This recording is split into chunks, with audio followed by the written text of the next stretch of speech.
Okay, good morning, everybody. Welcome back to the Wilton Report. And today we're going to talk about a topic we hear all the time in the residential real estate business and the commercial real estate business and the appraisal business and anything to do with residential real estate. Is the market going to crash? That we get that question all the time. Should I wait this out? Should I not buy a house? Should I rent? The reality is, buy when you're ready to buy, sell when you're ready to sell, move when your life dictates it's time for you to move. Investors look at different metrics than residential home buyers. So people buy homes for the following reasons: birth, death, divorce, marriage, promotion, demotion, retirement, new job, new babies. These are the things that trigger the residential real estate cycle. It's not necessarily low interest rates. Low interest rates help people buy up. Low interest rates help people buy more home than they could afford with high interest rates, but it's not necessarily the driving force of the residential real estate market. So, to answer the question, is the market going to crash? No. There's really no data that indicates a hard crash like we saw in 2008 in the last cycle. So is the market going to shift? Of course it's going to shift. Every market does. So we're just going to talk about some of the things that we're looking at least on the residential side, in terms of the market. I think there will be a shift. I think it will be a soft shift versus a hard crash. And we'll talk a little bit about it today. So just a quick jump. So this is from Redfin. So Redfin is a national real estate broker, and they do a lot of internal data. They have good data. And 70% of homes sold in January had a bidding war. That's a national number. I would say in Princeton, New Jersey, probably 100% of the homes in January had a bidding war. 100%. Not like 70, not 80, 100. There probably wasn't a single house in Princeton that didn't have a bidding war in January. It's just a market fact. So, this is from Fortune.com, used to be Fortune magazine. So coming into 2022, right, all the big experts were saying that you would see a deacceleration in prices in 2022. So I'm just going to read you this. For those of you on audio, you can listen. For those of you on YouTube, you can follow along with me. So Zillow said 2022, you'd see 11% growth. They changed that to 17.3 last month. Fannie Mae, which is a huge player in the mortgage industry, said in 2021 that prices would climb 7.9%, median, by the way, not average, median, 7.9% in 2022. They came out last month and said 11.2% price jump. So if you're thinking I'm going to wait out the market in 2022 and wait for the market to crash, you're wrong. It's not going to crash. It will shift. So also looking forward to 2023, that same massive research company, Fannie Mae, predicts a 4.3% median price appreciation in 2023. That's a national number. That's not Princeton. And we're going to talk about Princeton in a little bit. That's a national number. So again, 2023, you're going to see modest price appreciation. Rising interest rates, prices obviously have come up, but you will see more supply coming on the market, whether it's the rental communities or townhouse communities. Not necessarily in Princeton, but nationally, at least you will see more supply coming on, which will help the inventory crisis. So this is from an online site that I actually subscribe to. It's called Real Wealth. 2022-2025 market prediction number 2. Home prices should continue to rise in many markets. So again, if you're waiting, thinking prices are going to come down 20%, they're not. They will shift. You will see a shift in the market eventually. And this is interesting because this says smaller cities are set to boom over the next 5 years. Today's trends will likely to continue as we rely more on technology and people can choose to live anywhere. These smaller markets offer affordability, safety, and often better schools, more space, and the opportunity for more home price appreciation. Now, I will say that all applies to Princeton with the exception of affordability. It just doesn't. Princeton is a very expensive market. The average price of homes I showed in Princeton over the weekend, the cheapest was $700,000 and the most expensive was over $2 million. So it's just an expensive market to live in. And we'll talk about why. So, is the market going to crash?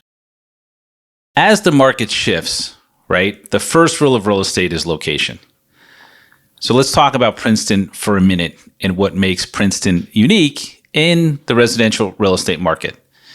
And what's interesting is that Princeton University is part of the community. Now, they have massive wealth. They are worth, I think, $23 billion or something like that. What's interesting and what residents of Princeton should know is that Princeton University lends its own money to professors that qualify. They give professors a 33.33% down payment. So if I'm a professor at Princeton, and I'm not, I relocate to Princeton to take a job here, they're going to give me a 33% down payment. I may have my own down payment. They're going to lend me money from their own mortgage program. That money is basically 2 points less than what you're going to get at a bank. So they lend at favorable rates to their faculty. They give a 33.33% down payment, and they're the largest employer, not only in Princeton, but in Mercer County.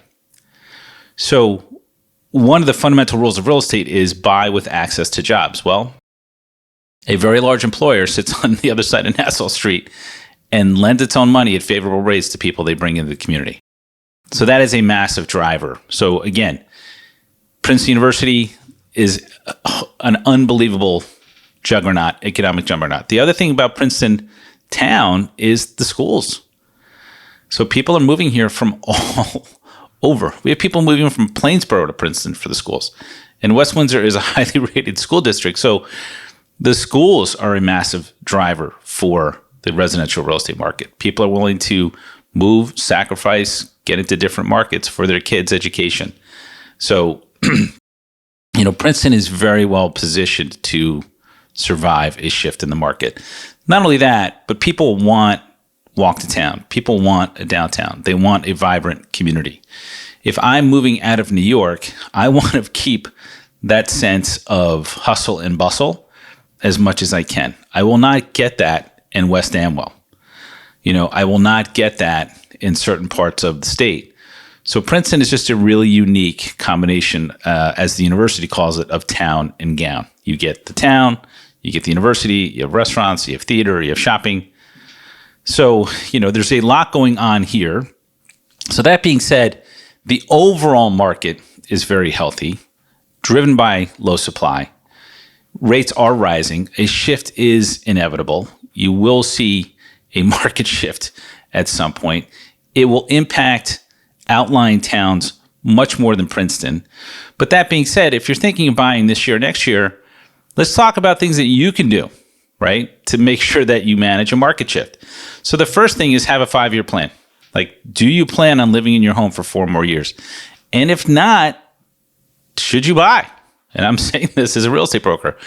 Maybe you want to rent, unless you plan on buying, holding, and renting, because obviously the rental prices are quite high. So if you're comfortable being a landlord and you're going to be in your home for less than 4 years, buy a house. If you're going to be in home less than 4 years, rent at Avalon, right? It's a really nice community.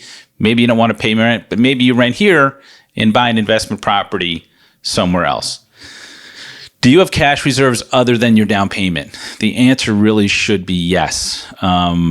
You don't want to buy a house and have no cash at the end of the process. You want to buy a house, have a responsible down payment, have a responsible monthly payment, and you want to have some cash reserves. Lenders will not lend you money, if you don't have some cash reserves, obviously.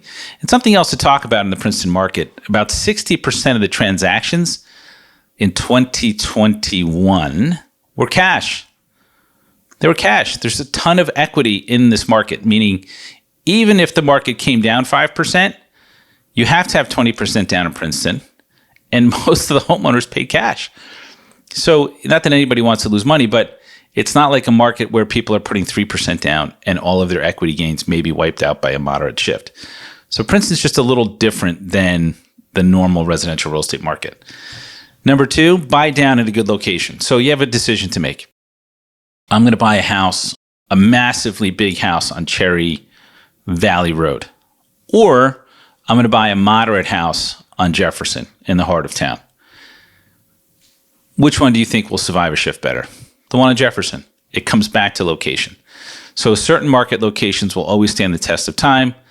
Here's my advice for people in Princeton. The safest bet is to buy as close to the university as you possibly can. Why? Because it's the biggest employer in town and they lend money and they just help their people, and people don't want to commute. Even if it's 4 miles, they don't want to commute. So, people move to Princeton to be able to walk. Despite COVID, buying with access to mass transit helps. Trains and buses. In our case in Princeton, we call it the Dinky. Look, the only thing with the Dinky when they redid the train stations, they should have ran it right at the Nassau Street. You would have seen a real estate boom like you've never seen before in your life. They didn't, whatever. It's still an awesome train station. It's a great hub. So having a train station in Princeton with access to mass transportation and jobs in New York City and Philly and Washington is hugely important versus buying in a town that doesn't have access to mass transportation. That will always be a fundamental. Maybe you don't buy a single family house. Maybe you buy a duplex. Maybe you buy a multifamily. Maybe you I don't want to say live tough for a couple of years, but you buy a multifamily and in 2-3 years, you move out of that and buy a single family, you have income. So there's certain things to think about. Now, multifamilies in Princeton are not cheap. Duplexes in Princeton are not cheap. But instead of buying one house for 1.2, maybe you buy a duplex, 2 houses for 1.2, and then you move out in a couple of years, and then you have income, and you're set for a much longer period of time. You just have to be obviously comfortable being a landlord. And last but not least, real estate is all about 3 things: location, location, location, and other than that, it's about access to jobs. And you can look at Princeton on a map and say, okay, the closer I am to Princeton University, the better the long-term investment. The closer I am to the center of town, the better the long-term investment. So these are just some of the fundamental things that we counsel people on all the time when it comes to buying real estate, and you should think about. So obviously, if you have any questions, if you want to talk about the market, you can follow me on Instagram, JoshWilton71. Call or text 609-577-6786. Or you can follow us on YouTube, obviously, at the Wilton Report. So that's it. It's just a kind of a quick snapshot today of what's going on in the market. 100% of homes in Princeton are in a bidding war status, and that's not going to change this year. It probably won't change next year, but there are steps you can take to buy a little bit perhaps more conservatively than not. So I hope today's podcast helped and videocast helped, and I'll see you guys on the next episode. Thanks, everybody.